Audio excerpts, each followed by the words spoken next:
Hi అండి, అందరికీ నమస్కారం. ఆ, నేను జై Bhavani marriage bureau director doctor Pandya మాట్లాడుతున్నా. ఈరోజు ఒక కొత్త విషయంతో మీ ముందుకు వచ్చిన. ఈరోజు విషయం టాపిక్ ఏంటంటే ఆశకు ఒక హద్దు ఉండాలండి. ఆశలు దాదాపుగా అందరికీ, ఈ పుట్టిన ప్రతి వ్యక్తికి కూడా గొప్పగా జీవించాలి, పెద్ద పెద్ద ఆశలు రావాలి, నేను అక్కడ సెట్ కావాలి, నేను విమానాలలో తిరగాలి. ఆశలు ఉండడం తప్పు కాదు. ఆశలు లేకపోతే మన జీవితంలో ముందుకు వెళ్ళలేం. కానీ ఆ ఆశలకు కూడా ఒక హద్దు అనేది ఉండాలి. మా దగ్గరికి వచ్చే చాలామంది కస్టమర్లు ఏమని అడుగుతారంటే, పెళ్లి విషయంలో ముఖ్యంగా అబ్బాయి తరపున ఉండే పేరెంట్స్ వాళ్ళకు ఆశలు అనేటి చాలా ఎక్కువగా ఉన్నాయి. నేను కాదనట్లేదు, కానీ మీరు ఆశించవచ్చు, ఎంతైనా ఆశించవచ్చు.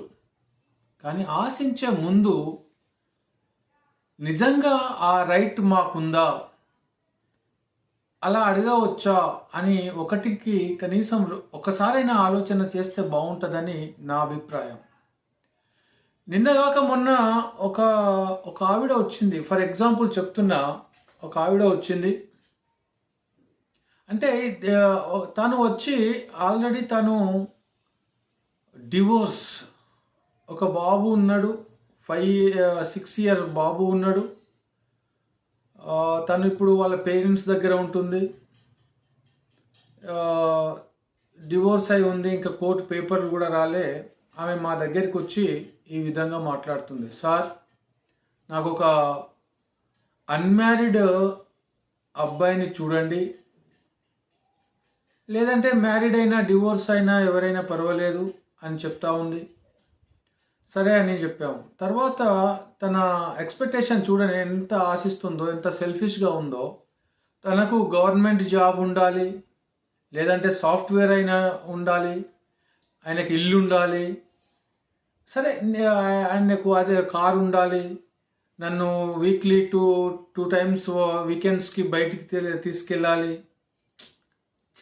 ఇప్పుడు నిజంగా ఎంత బాధ అనిపిస్తుంది అంటే, ఆల్రెడీ మనము ఏదైనా ఎక్స్పెక్ట్ చేసే ముందు ఒక విషయము ఆలోచన చేయాలి. ఆ రైట్ ఉందా, నాకు అలా ఎక్స్పెక్ట్ చేయవచ్చా, నాకు అంత ఇది ఉందా అని ఆలోచన చేయాలి. అయితే పెళ్లి విషయంలో అన్మ్యారీడ్ పేరెంట్స్ వాళ్ళ ఎక్స్పెక్టేషన్స్ కూడా ఎక్కువనే ఉన్నాయి.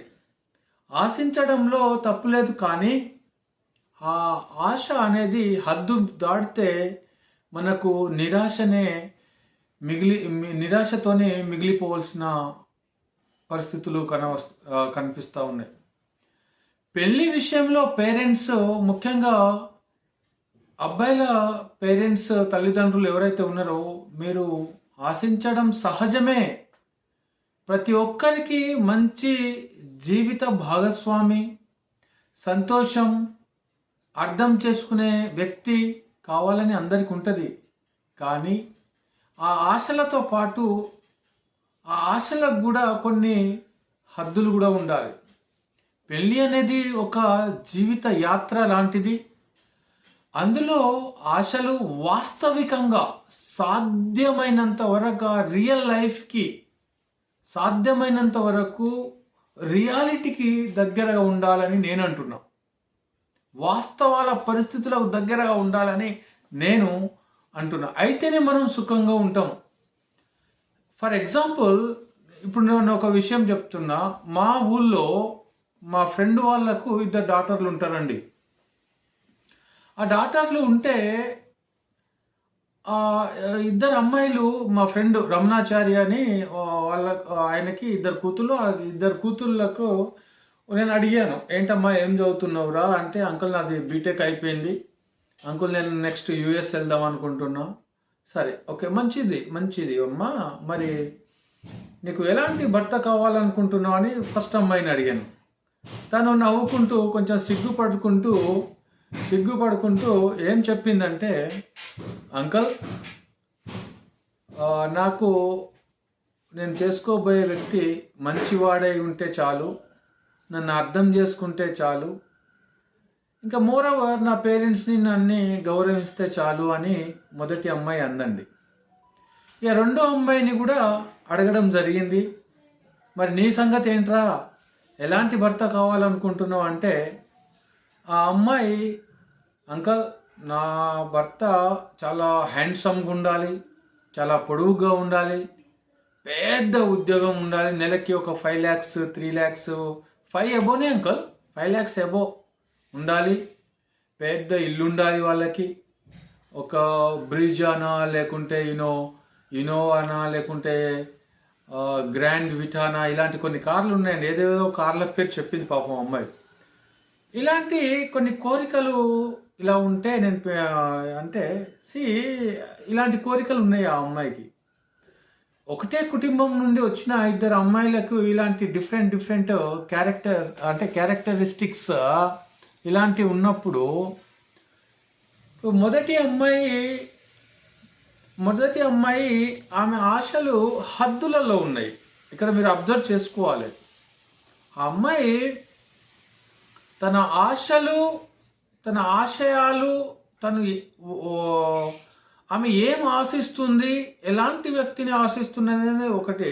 ఇక రెండో అమ్మాయి ఆమె ఆ ఆశలకు హద్దు లేకుండా పోతుంది.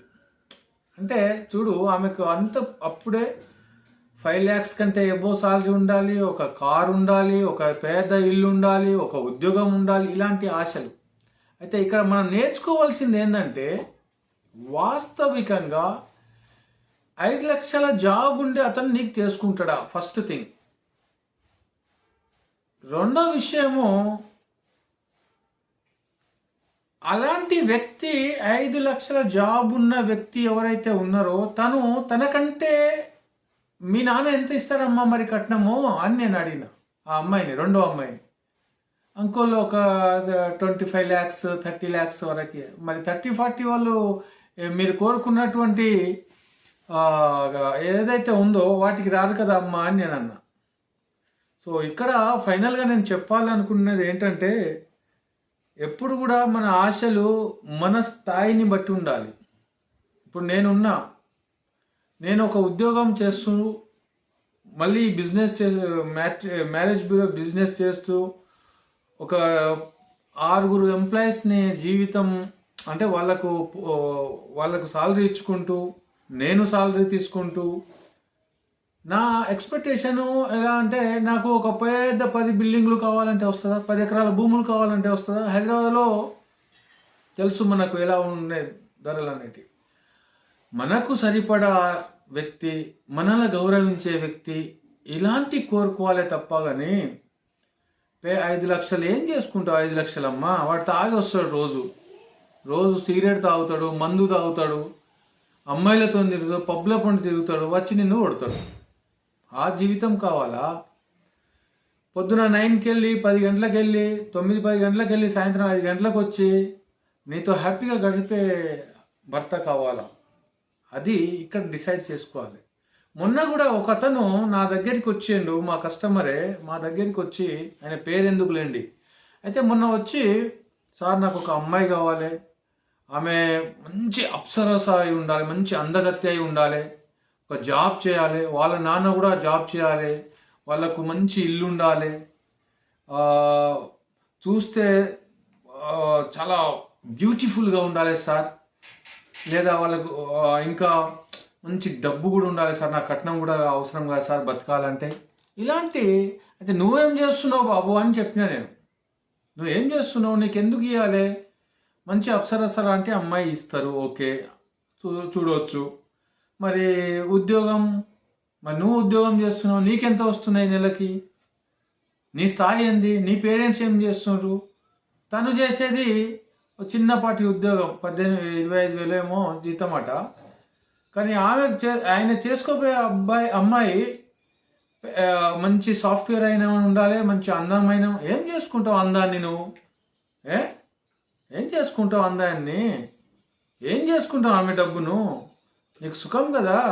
సో ఇలాంటి చిల్లర చిల్లర కాబట్టి నేను ఏమంటున్నా అంటే ఒక్క మాట మాత్రం గుర్తుంచుకోవాలి మీరందరూ కూడా, ఆశ అనేది మనకు ముందుకు నడిపించే విధంగా ఉండాలి తప్ప అదే ఆశ మనం ఏదైతే ఎక్స్పెక్ట్ చేస్తున్నామో అది ఆశ అంటాం కదా, ఆ ఆశ మనల్ని ముంచేదిగా ఉండకూడదు, మనల్ని సర్వనాశనం చేసేదిగా ఉండకూడదు. ఆశ అనేది మనము సుఖంగా జీవించేటట్టు ఉండాలి. సో కాబట్టి ఎక్కువ ఎక్స్పెక్టేషన్ పెట్టుకొని రావద్దు. అలా ఉంటే మీకే ఇబ్బందులు అవుతాయి. ఎన్నో అబద్ధాలు, ఎన్నో నిజాలను దాచి అబద్ధాలతో పెళ్ళిళ్ళు చేసుకుంటే రేపు ఎవరు ఇబ్బంది పడతారు? కాబట్టి మీరందరూ ఆలోచన చేసి ఆ ఆలోచన మనకు అది I'm I eligible for that right thing అనేది you have to think once twice also. So then you may మీరు ఒక ఇదిగా వస్తారు. ఓకేనా అండి? సో కాబట్టి ఆశలు ఎక్కువగా పెట్టుకోవద్దు. ఆశలు మనకు సంబంధించింది, మనకు అది కరెక్టా కాదా అనేది ఆలోచన చేసుకుంటే అందరికీ అర్థమైపోతుంది. నేను చెప్పవలసిన అవసరం లేదు. So thank you for good listening. అందరికీ నమస్కారం. నేను జై Bhavani director doctor Pandya. Thank you.